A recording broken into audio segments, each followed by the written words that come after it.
Olá, pessoal. Eu sou a professora Regina Ramos e estou aqui agora inaugurando a escola Sala Aberta. É uma escola virtual e o propósito da Sala Aberta é contribuir para o aprender a pensar. Evidente que pensar é uma faculdade humana natural. Mas pensar com clareza, pensar com discernimento, pensar com mais profundidade sobre os assuntos, as situações, fatos, sobre as ações das pessoas, isso demanda acessar as funções cognitivas superiores. Eu vou explicar depois direitinho o que vem a ser isso. Então, por que nós tivemos essa motivação, essa ideia de abrir essa escola virtual, essa sala aberta, para analisarmos os assuntos pertinentes aí a essa contemporaneidade? Então, a motivação veio de perceber que muitas pessoas fazem julgamentos, às vezes, muito precipitados. Então, esses julgamentos precipitados, essas ideias que começam a correr, sem que se faça uma análise mais profunda, pode até mesmo vir a prejudicar ou a própria pessoa, porque ela tomou, às vezes, alguma decisão sem uma análise como deveria ser, com mais profundidade, ou então ela emite alguma opinião e sobre um fato, sobre uma pessoa, sobre uma instituição que pode até causar dano. Então, hoje, com a força da internet, a força dessas redes sociais, então, às vezes, algumas pessoas compartilham esses links, esses assuntos, e não pensam que aquilo ali, às vezes, não é verdade. Então, pode ser fatos ou julgamentos que estão se fazendo de uma forma rasa, superficial, sem análise, e isso vai sendo compartilhado. Então, como nós estamos nessa era que já é uma era pós-digital, não é nem mais a era digital, nós já estamos na era pós-digital. Então, essa força é muito grande. Então, por isso que nós tivemos essa motivação, essa boa vontade de contribuir para o aprender a pensar. Eu sou professora de português e de francês, sou pedagoga também. Hoje eu não atuo mais como professora, eu faço apenas mais formação continuada de professores. Atuo como orientadora educacional numa escola da rede particular de Santos.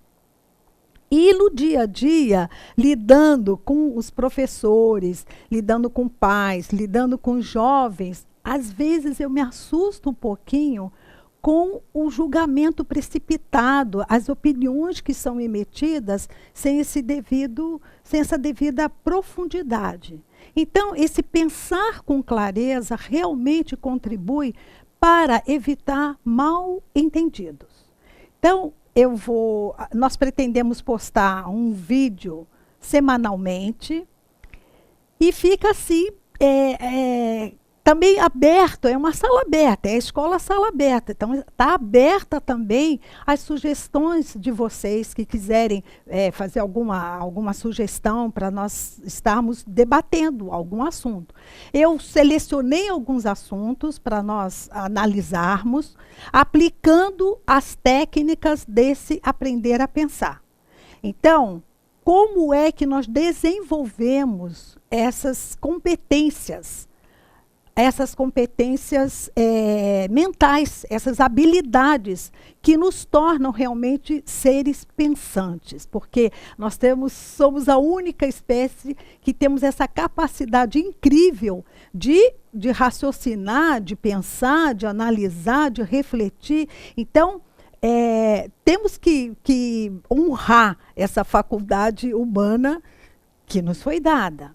Então, Se nós começarmos a fazer uma análise do que vem a ser esse aprender a pensar, eu vou começar falando um pouquinho sobre as exigências que nós temos que cumprir para poder ter esse pensamento com mais clareza. Então, para nós começarmos a analisar algum assunto, um fato, a ação de uma pessoa, às vezes até de um familiar nosso, que às vezes nós começamos a criticar sem fazer uma análise. Por que que a pessoa, às vezes, tomou aquela decisão, fez aquela ação. Então, nós temos, a primeira coisa, o tempo. O tempo, pensar com clareza, pensar com profundidade, demanda tempo. E aí nós já esbarramos já em algum aspecto que para o dia de hoje já é um pouco complicado. Por quê? Quando eu encontro as pessoas, e creio que muitos de vocês também, e até alguns de vocês, as pessoas estão na correria. Eu só escuto assim, estou na correria, estou na correria. Como é que você vai? Na correria. Quem está sempre na correria não tem às vezes o tempo para fazer uma análise nem da própria vida. Então, às vezes, as pessoas sofrem até porque não há um momento de reflexão, de estar consigo mesmo, de olhar para dentro. Então, é um tempo de introjeção que está faltando nessa vida moderna. Então, é uma correria para cá, são providências para serem tomadas. Aí, quando tem um tempo, lógico, a pessoa quer um pouco de lazer, mas às vezes também perde tempo assistindo, às vezes, a programas de TV que nada acrescentam. Então, é um tempo que poderia ser para a leitura de um bom livro, para uma reflexão, para uma conversa mais detalhada com os próprios familiares. E, às vezes, esse tempo se perde.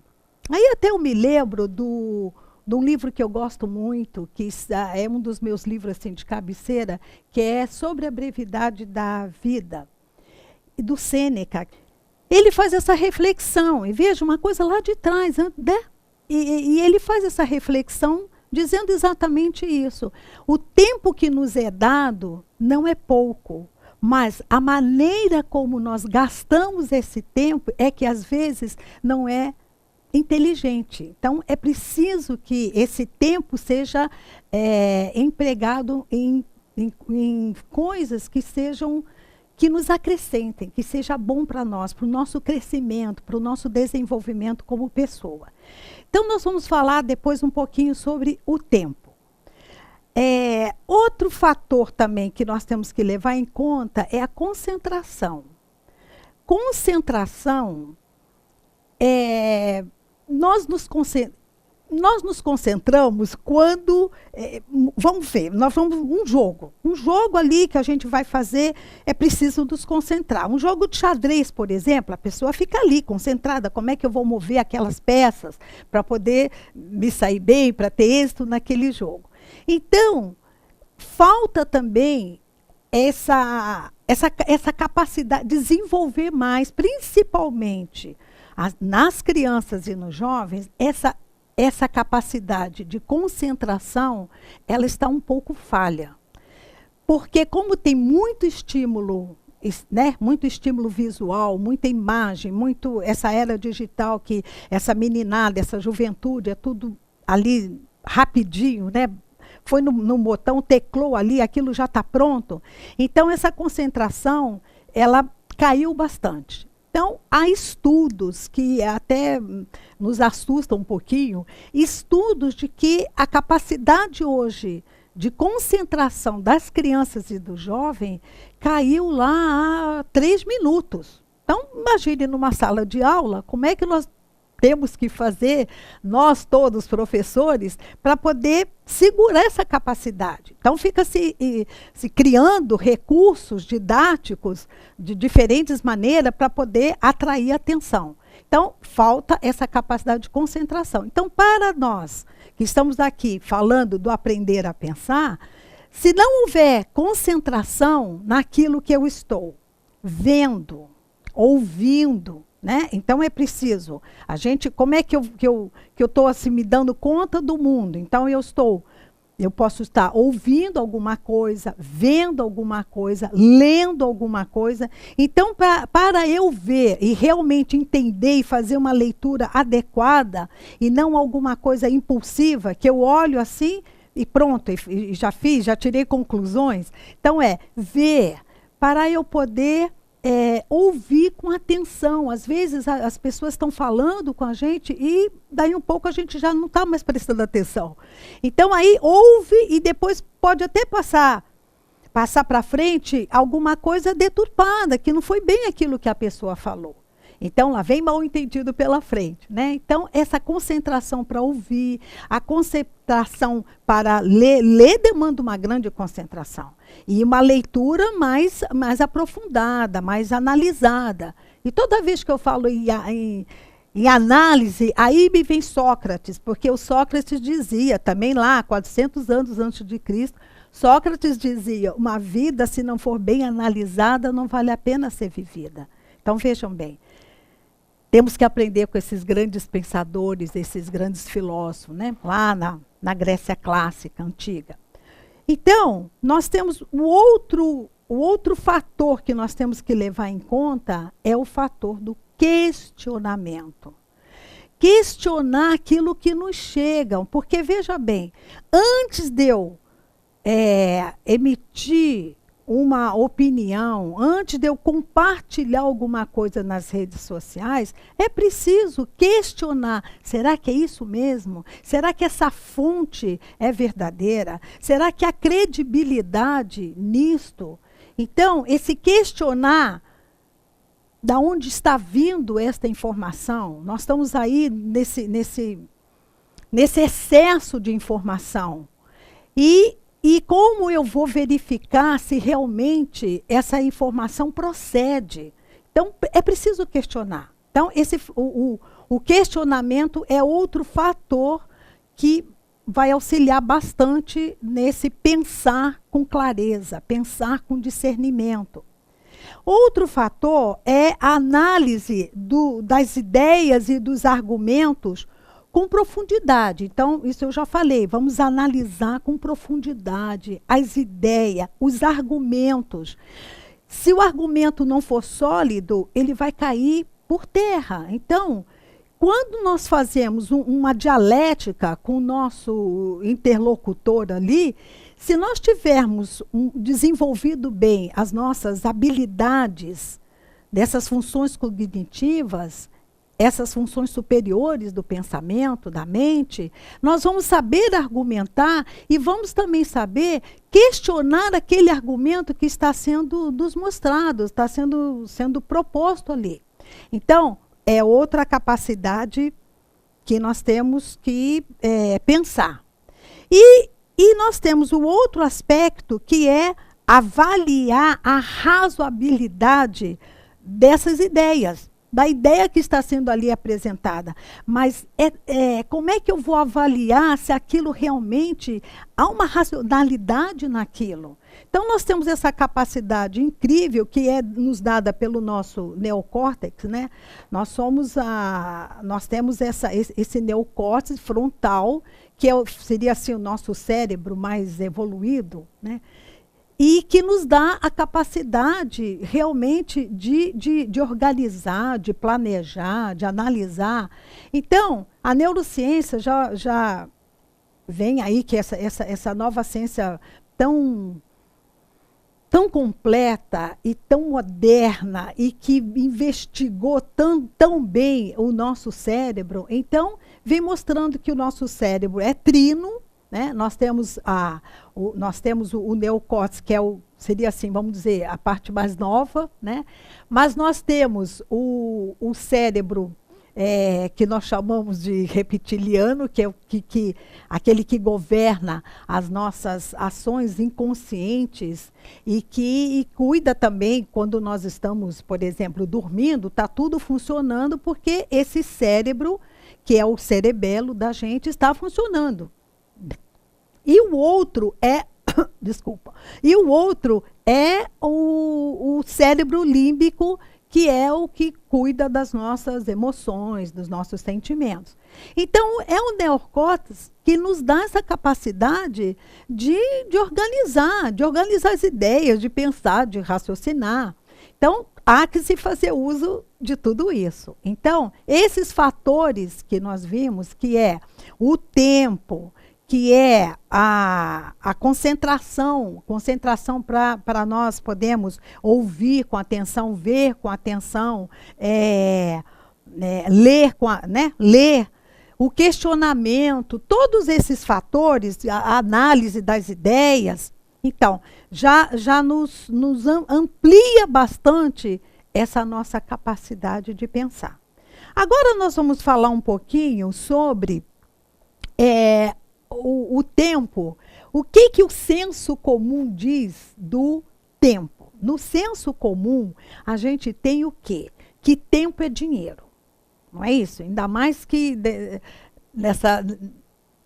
nesse momento que nós estamos aí, nessa era de muito consumo, o tempo é dinheiro. E de trabalho, de mercado competitivo. Então, assim, o tempo é dinheiro. Da onde vem essa proposição, essa frase de que tempo é dinheiro? Bom, eu fui fazer uma investigação porque quando eu comecei a pensar que eu teria que falar sobre o tempo, me veio logo que tempo é dinheiro.